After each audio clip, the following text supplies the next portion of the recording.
Welcome back to Beards and Brews. Hey, if you haven't already, be sure to subscribe and follow no matter where you're listening. Not only does it help us out, but you'll know exactly when you have another one brewing. Fellas, we're going to go back in time to a place called the 80s, and shit's going to get weird. How you feel about weird science? It's very much present science, starring Bill Gates and Elon Musk as two plucky young men faced with adversity, who make a solemn oath to create an artificial being. And that's how we got Grimes. Oh no, and a kid named after, I don't know. It sounds like a model number. Yeah, it's definitely a model number. Weird science. Yeah, so this is, I think, actually the first time I've seen this movie. I remember it being on television a lot whenever I was growing up. It was on USA, like, it feels like every weekend. I've never seen this movie before. I'm right there with you, man. I don't have any recollection of this stuff. And Bill Paxton's in here being Billy Boy, the ass of a 10-year-old boy. And I'm just like, how have I never fucking seen this? Hudson doing an impersonation of Sergeant Apone is amazing in this. That's not bad. I dig that. But yeah, what we have right out of the get-go is two teenage boys. They're, 16 years old, and they are nerds. No one likes them. They get picked on at school. Meanwhile, they just swoon over all the girls in their gym class. This is going to be a weird movie, isn't it? Pretty weird. But you know what it captures really well? Just boy awkwardness. Dude, yes, 100%. The drive of hormones and just your willingness to do whatever it takes to alleviate some of that tick, tick, tick in your brain brought on by testosterone. You know what would be way easier than talking to girls? What if we, wrote a program that became a girl? And it's called Bippity Boppity, She's My Property 3000. Welcome to Weird Science. I mean, if she into it, I might be into it. Hey, listen, Fry Man, how we gonna do this? You just gonna take some of these nudie mags and stuff it in that printer over there, and out comes a whore? Try to make a woman. Turns out all we got was just Neil Peart, and he's wearing his drum set again. That's a fucking niche reference, Eric, and I love it because I know the episode. It always tickles me. But yeah, these are just 80s boys. It's not like boys will be boys kind of thing, but they're just trying to just figure themselves out. They're nerds. They don't fit in. Iron Man picks on them from time to time. It's pretty cool. Yeah, definitely didn't know that he was in this until... I'm guessing he was one of the two boys that pants them in the beginning, but I didn't notice them until they were in the mall, that this was Robert Downey Jr. He's playing the same guy, even just costume-wise, the same guy he plays in Back to School with Rodney Dangerfield. Look, there's a scene later where the bullies and the nerds unite, as they should, to create AI pussy. And man, oh man, they're all sitting there wearing bras on their head and shit's breaking loose. We'll get to that, I'm sure. But, man, just the way that they react, the two jocks are scared and terrified. And the two nerds are sitting there with their legs crossed, sipping, Chardonnay while fucking bedlam is happening around them, is just one of the most fascinating scenes. There's a lot of that where the movie is kind of loose. As a whole, I don't know, there's a lot going on, and it's somewhat inconsequential. But then it'll just, kind of hone in on a scene, and it nails it. It nails the joke, the gag. You went over the whole jazz bar scene or whatever. That comes out of fucking nowhere. And it could definitely just not be in the movie, and the movie would still work. But I don't know. It just has those moments. That is the best scene in this whole movie, and it would be much worse without it, in my opinion. Dude, his description of, I guess, blues to these gentlemen is phenomenal. He sits down and he starts by just being like, I've had troubles with my parents. I'm sure you gentlemen no longer live with yours, but you can relate, right? And they're like, here, drink this. He gets drunk and immediately goes from talking in this boyish tone to, tell you about this bitch I was in love with. She had these big old titties. And you're just like, what the fuck? Yeah, but what sells it is just everybody else around him. He's like, whoa, you hear that? She had big old titties. I'm just like, yeah, all right. And you hung up on her? Not the one with the big ass titties. They were just tearing him down. It's just like some 15-year-old kid just wasted. It worked. It totally did. The best part of that, honestly, is while he's still drunk, they're driving him like back home, and he's still just in the back seat talking as jive as he can, and it's magic. Honestly, I love it with everything in me. The rest of this movie is a downstep from that scene. Chandler, I guess. You're talking about the car scene. There's a line in there I'm sure you're going to recite at some point.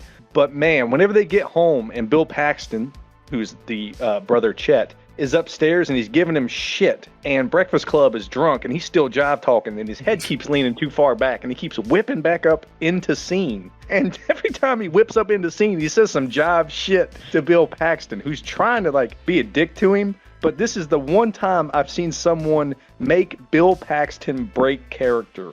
I had to watch that bit twice because like I didn't know what happened. like Bill Paxton's giving these boys the business. Like they were out late. That's his brother. He's gonna give him shit. That's what he does. And he just touches his lip. Like he has a gloved hand for some reason. He just rubs his finger in his mouth like a toothbrush. I'm just like, all right. And Bill Paxton too is just like, you know what? I got a date with a pool table. Peace. Yes. The only thing that could have made this better is if Adam Sandler's voice would have been dubbed over going, talk here, talk here, talk here. No more talk here, talk here. Oh, yeah. So before we get too deep in the woods, this whole thing comes around from the boys watching an old Frankenstein movie and getting this idea, let's create a woman. We can't get a woman for ourselves. You've got a Hewlett-Packard, right? Well, you know, it's all about RAM and motherboards and fuck it. It's just Bride of Frankenstein with titties. That's what this movie is. They even put it in the movie. That's what gives the kids the idea to do it. That's all it is. It's just sexy Bride of Frankenstein. They plug in fucking PS1 Tomb Raider and out pops Laura Croft, and they're like, can we put it in your butt? And she goes, no. Yeah, these boys hack into, what is this, the government's computer system? I don't know how this works. The internet didn't exist yet.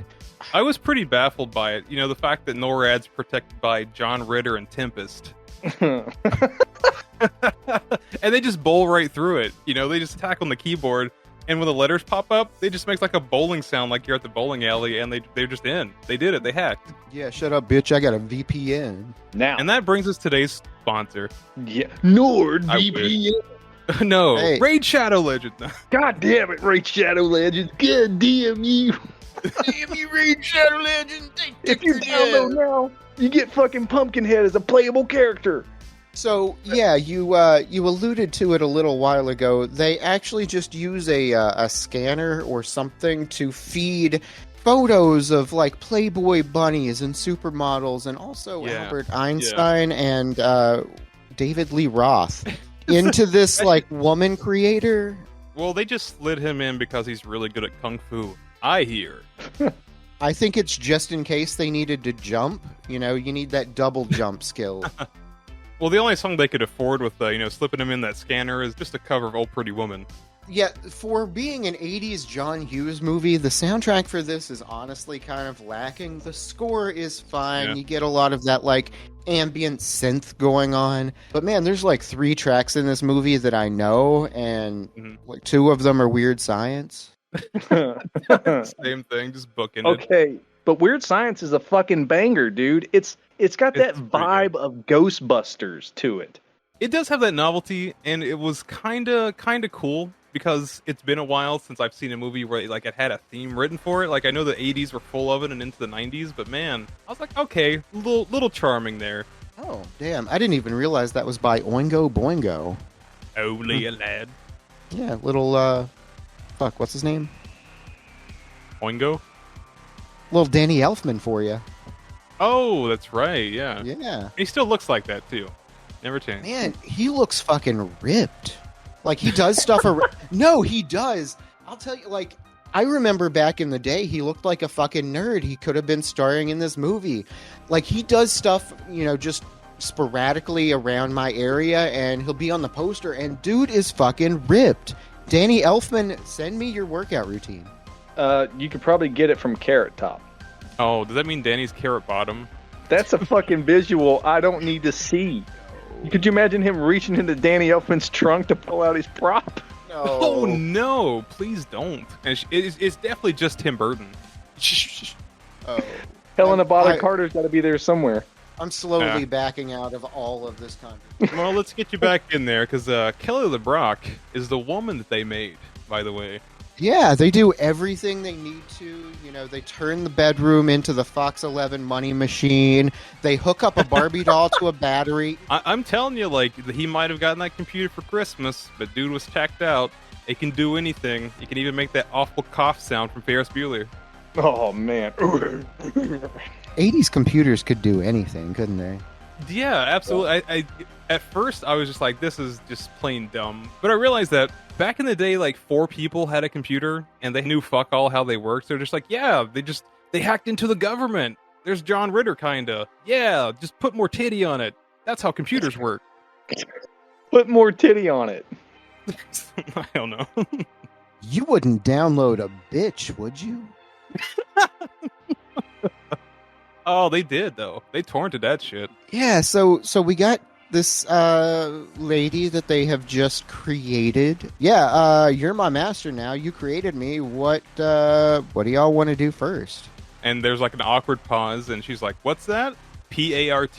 Why? Because you gotta." And then she just grabs the boys by the hand, and they're just off in her pink Cadillac. By the way, she has a pink Cadillac. Yeah, it just spawned. You know, she pre-ordered. These are straight up GTA cheat codes. Yep. That's where I was taking it immediately. She just Oh. has the cheat code. She's the only one aware that she's in a video game. You know what? That's actually super on point because the entire movie, the entire time, she's just like, "You guys made me, and I love that. That's fuck." You know, she's just like on board no matter what. Yeah, like as soon as she shows up, their idea is we should have a group shower. Yeah.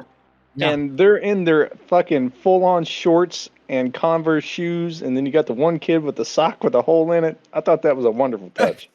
They were very respectful. They gave her Yep. space, you know, at least 9 feet. Yep, just a regular old trouser shower. The shower you gotta take with the fellas, don't worry. You guys don't do that? Are you guys back there tossing off? She just like scantily gets out of the shower, and they're just like, "Man, we should teleport her a sweater." And speaking of whatever you just said, what I've got here today is Teleportation Sweater. It's a hazy IPA from Modern Times Beer Company out of San Diego, California. This is a 6.5% alcohol by volume, easy style IPA. Let's see how it is. Talk amongst yourselves. Would it be distasteful if I brought up that Kelly LeBrock was married to Steven Seagal? Oh my god, no. It's the best. Just think about it. Steven Seagal had to deal with the fact that his wife made out with a 15-year-old and looked more satisfied by that than she did by the end of their marriage. So that little peek she had in Hard to Kill, that was a lie. She's just there for the hairline. It's because I'm a bad kisser. You know that. Right. God damn it, Chandler. So this is definitely a hazy IPA, as described as far as that goes. Super fruity, citrusy, pineapple juice, orange juice. A little bit aggressive from the acidity, not necessarily from the hops, but you do get a little bit of that hoppy resinous tone. This is damn good, honestly. Modern Times, get at us. Well, hey, man. Speaking of smooth and aggressive, that's what Kelly LeBrock is. After she scoops these boys up, takes them to the jazz club, and gets them all fucked up, she brings them right back home. But you know what? They can only get away with this because Wyatt's parents are out of town. I love this scene though. This scene at the jazz bar, blues bar, whatever it is. I was having a hard time actually landing a feel for what kind of a club this was. I thought it was just like some kind of a fancy cocktail bar. I have a funny feeling that the screenwriters were like, well, where do they go? Gotta be a bar. And some guy was like, I don't know, seedy. So that means probably Jazz Cabbage, right? Jazz Well, cabbage. You gotta have them go check out the bathroom, where 2 men in flannel sweaters are having unimaginable kicks off of things that they'll never understand. There's a guy dressed as Pyramid Head in the corner, and John Patrick Flannery comes in, and there's a naked Ghostbuster in a stall. What this reminds me most of, honestly, have you guys seen Animal House? I think it's Animal House, where they go to the club out, and you got all these, I don't know, big black guys, I guess is how I would say it. And they're just like, and they're just like, can we dance with your dates? That's what this reminds me of.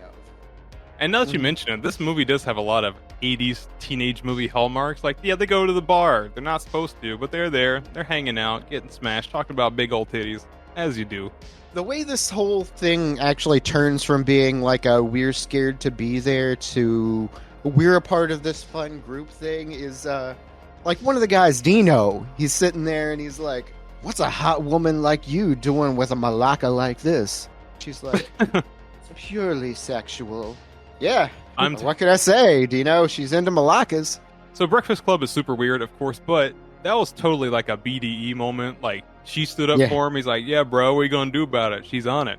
Yeah. Okay. And for what it's worth, I actually looked it up. Malacca is Greek slang for man who masturbates. You can shorten it to jerk off. It's calling him a jerk off. You know what I'm saying? And it does track. As you said just a moment ago, she's married to Steven Seagal, so she is into jerk offs. You told me you were combing your hair. And then he politely throws her down a flight of stairs. Get out of here. Yeah. Trying to malacca. And then he politely throws her down a flight of stairs. Get out of here. Yeah. Trying to malacca. Absolutely. I mean, where do you think he got such a strong wrist technique? Oh. Ooh.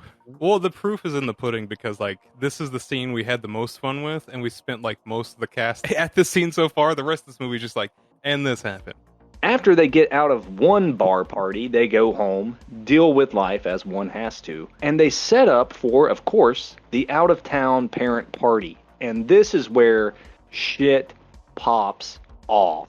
The movie has moments for sure where you're like, this is fun. But this entire run at their house and their redemption arc of being nerds into the cool party kids, it all happens here. Yeah, they had a little trip to the mall earlier, and that resulted in her inviting literally everyone that she saw, I think. Pretty much everyone that goes to this high school and works in the mall, and everyone that's bullied him before. Pretty much everyone in this town is invited to this party, including Robert Downey Jr. and his side guy. Yeah, he just has a lackey. I don't remember his name. He's just there. It's his +1. Totally, absolutely.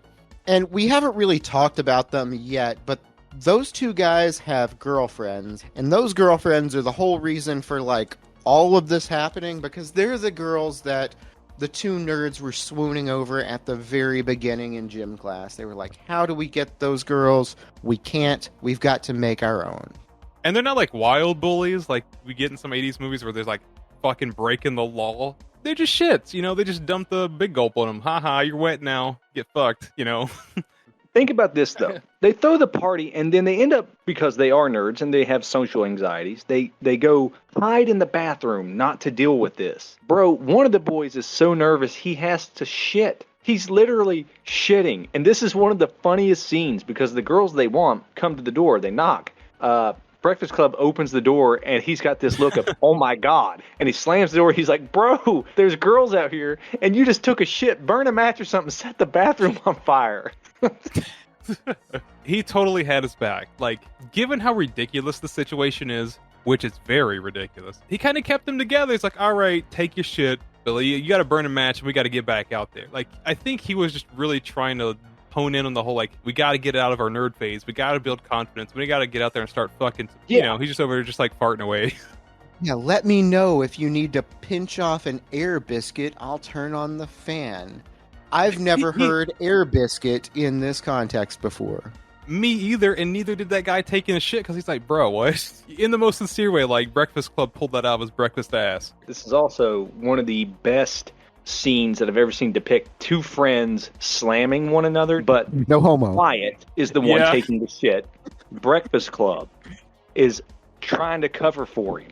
And he's like, hey, just in here using the bathroom. And he goes, nah, man, you just took a shit. And just passes the blame to him immediately. And the look on his face, he's like, fuck you. But he can't do nothing about it. But putting Wyatt in that situation is exactly what he needed. Like, so he invites the girls in, they talk awkwardly like teenagers do. They all speak at the same time about the same shit. They have nothing real to say, but they're trying to figure each other out, you know, almost like due process. Think about this. This is a relationship that is formed right now. This relationship is formed in the bathroom at his house at a random party while it's stinking like shit, while chaos is ensuing in the world around them.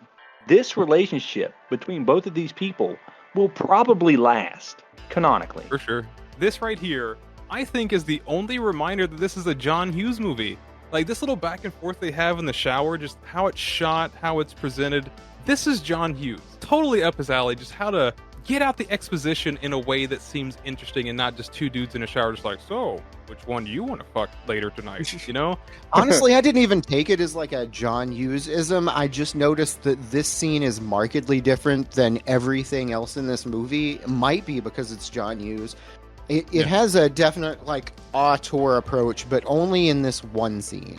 Yeah, just this one instance. Everything else is so loose and kind of just all over the place sometimes, but this just seemed really concise, like it was just a good idea from the get-go.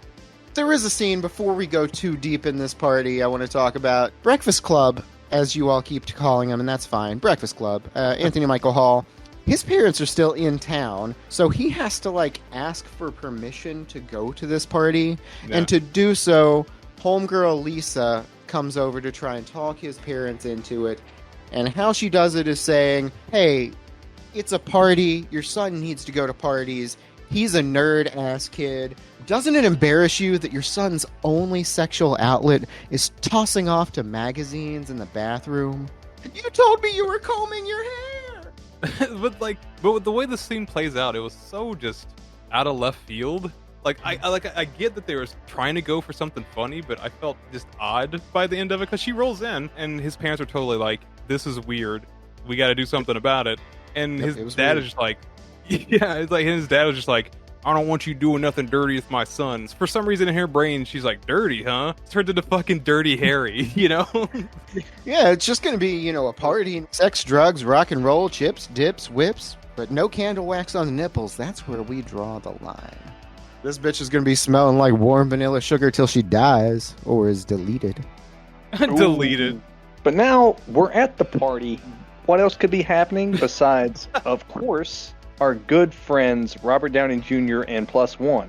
And they're like, hey, we really, really need, not want, need to bang your fuckbot.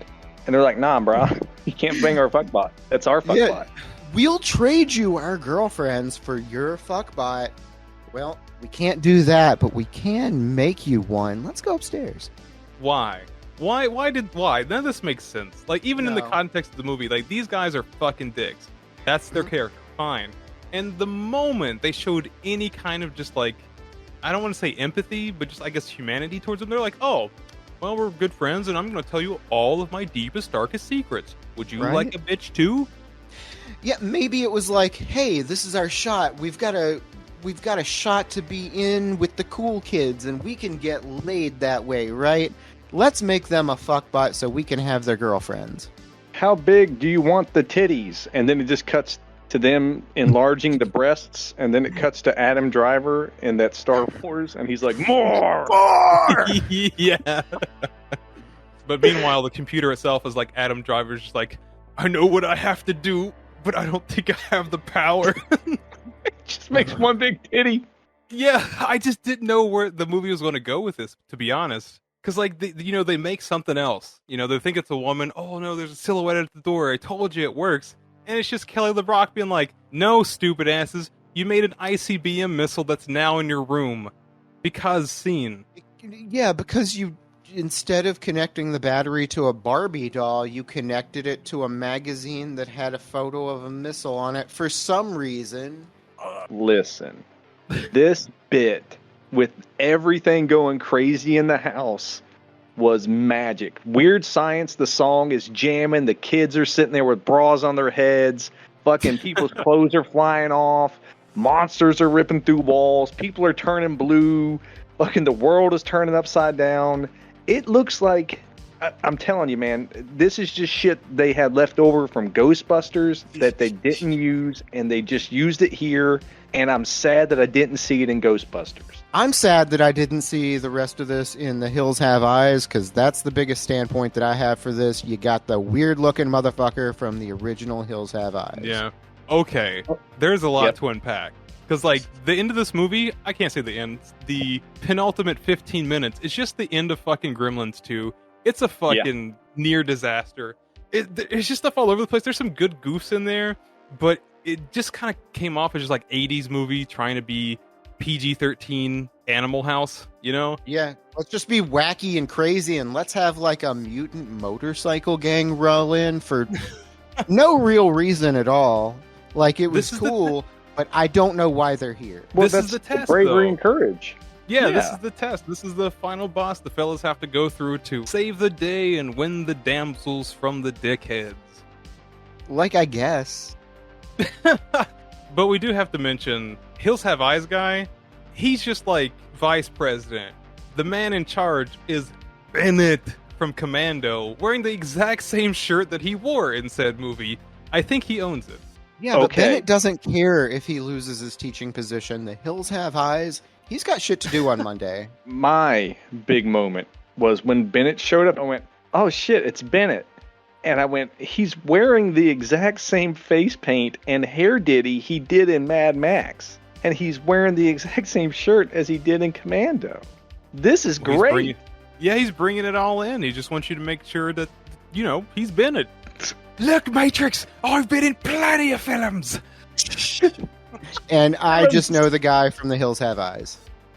Oh, yeah. He does have a great line, though. So, spoilers. The fella stand up to the bikers like, get out of my house. And they're like, yeah, fine. Don't tell anybody about this, though. I like teaching. It's kind of my thing. I'm out of here. Is this just one big 80s reference altogether, though? We have Bennett. We have the Hills Have Eyes guy. He's got to go back to school where he teaches with Mr. Kimball. Oh, I mean, no. And you've got Anthony Michael Hall, who's been sitting in detention for the entire day. Oh my God, yeah. It's the gun that was in his locker. That's the reason guys. he got detention. It's all tied together. This God is damn all... it, we just figured it out. We broke the movie. Okay, the 80s multiverse is real. Only because there's a scene where he's like, Matrix, look, it's a tumor! God damn it. But I enjoy that there's a scene after all this, you know, where Kelly or LeBrock or whatever her name is, the sex bot, she's like, that's my boys. And that's cute. Breakfast Club is upstairs talking to this girl, and she goes, well, how could you ever like me after you've had sex bot? He goes, listen, sex bot, she's literally everything I ever wanted. And the girl looks heartbroken, and he goes on to say, but that was before I knew what I wanted. The smooth. Smooth as fuck, dude. I'm telling you, like, even earlier, that BDE, he's got that silver tongue. Yep. Facts. But that's kind of it. Like, legitimately, the movie's over, but the movie kind of keeps coasting along. Yeah. Like, what's the point of this fucking cop chase at the end? Nah, we got to get this to 90. We need a cop to chase this Ferrari and... Yeah, speaking of that Ferrari, it kind of makes sense to the tune of like, hey, we got a Porsche for the movie, and the guy who actually owns the car is like, yeah, you're not driving that fucking thing around. I was like, okay, I know a guy with a Ferrari, and then it just worked out. Yeah, I don't know enough about cars to ask if that's the same car from Ferris Bueller's Day Off. Oh my God. It is not. Okay. That would be great though. No. Yeah. No, the Porsche. No, the Porsche was the Porsche was a 928 Sport, and the Ferrari was a convertible. It starts with an M. I don't know. I forgot. Same car to me. Future Now, Eric and all that. Here's something that I did like. Chet comes home. He's angry. He walks upstairs with a double barrel shotgun and starts bonking people in the face and on the head repeatedly with the barrels. The dude's mental. And he goes, bitches leave. Yeah. He does. I guess. Yeah, like a few minutes ago, he was just like, you boys couldn't get laid in a morgue. And now they're just both in bed with hot bitches. And he's just like, you guys shouldn't have gotten laid. You got to go home.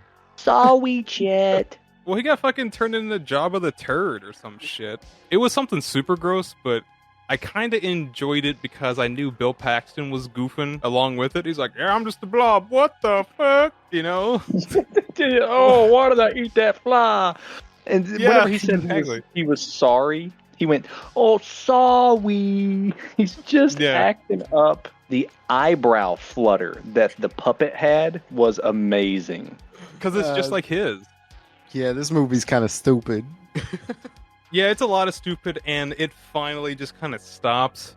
It kind of alludes to Kelly LeBrock being like the new gym teacher at the school.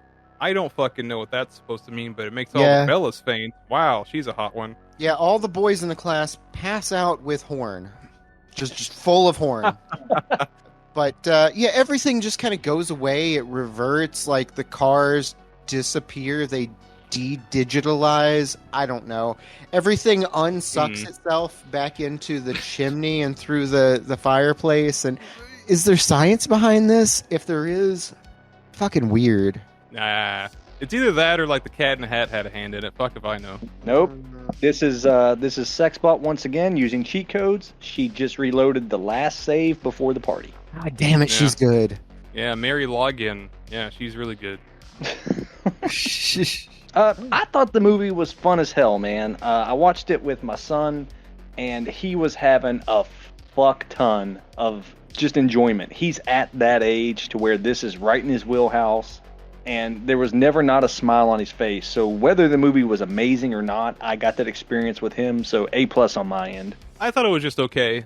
It didn't really do anything, to be honest. Like, the core idea is kind of lost in the sauce. There's some goof sprinkled in there.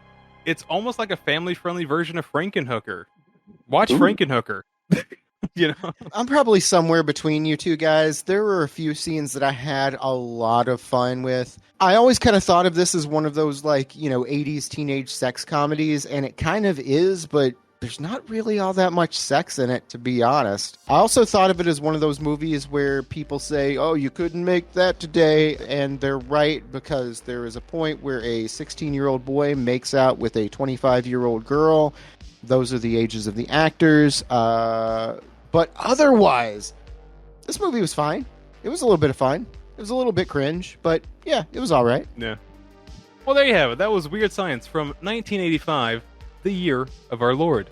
If you have any strong feelings about the movie or the show, leave it in the comment section below.